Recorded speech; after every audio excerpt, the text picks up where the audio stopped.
നമ്മുടെ main campus Onam കഴിഞ്ഞ് ഇനിയാണ് നമ്മുടെ ഡിപ്പാർട്ട്മെൻറ്റ് ഓണം. രാവിലെ തന്നെ വന്നതും ചേച്ചിമാരെല്ലാം പൂക്കളിടാനുള്ള പ്രിപ്പറേഷനിലായിരുന്നു. കുറച്ച് ഫോട്ടോസ് എടുക്കാൻ ഒന്ന് പുറത്തു പോയതാ. നോക്കുമ്പോൾ ദേ ലോ ബ്ലോക്ക് മുഴുവൻ ആൾക്കാരായിരുന്നു. തിരിച്ചു വരുമ്പം താഴെ DJ മ്യൂസിക്കൊക്കെ വെച്ച് എല്ലാവരും വൈബിങ്ങിലായിരുന്നു. താഴെ ലോബിയിൽ വെച്ചിട്ടായിരുന്നു ഞങ്ങൾക്ക് ഇപ്രാവശ്യം സെലിബ്രേഷനും കാര്യങ്ങളൊക്കെ നടന്നേ.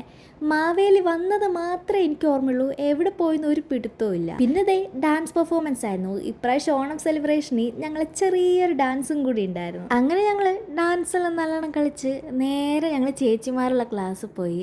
അവിടെ എല്ലാവരും ഞങ്ങൾ ഡാൻസൊക്കെ കണ്ട് ഭയങ്കര പുകഴ്ത്തലായിരുന്നു. പിന്നെ കുറച്ച് ഫോട്ടോസും കാര്യങ്ങളൊക്കെ എടുത്ത് ഓണമൊക്കെ ഒരു സൈഡിൽ കൂടി നല്ല തിമിർത്തിയായി സെലിബ്രേറ്റ് ചെയ്യുന്ന നടക്ക് ഞങ്ങൾ നേരെ ജാവയിൽ പോയി എന്തെങ്കിലുമൊക്കെ കഴിക്കാൻ വേണ്ടി അങ്ങനെ സിംഗറിൽ പോയി ഓരോ ലോട്ടഡ് ചിക്കൻ എല്ലാം ചേച്ചിമാർ ഓർഡർ ചെയ്തു. അങ്ങനെ ഫുഡൊക്കെ എടുത്ത് ഞങ്ങൾ ആർക്കിടെക്ചർ ബ്ലോക്കിൻ്റെ അടുത്ത് പോയി കുറച്ച് നേരം സംസാരിച്ചൊക്കെ ഇരുന്ന് കഴിച്ചു. അപ്പം ഇന്ന് അത്രയേ ഉള്ളൂ. ബൈ.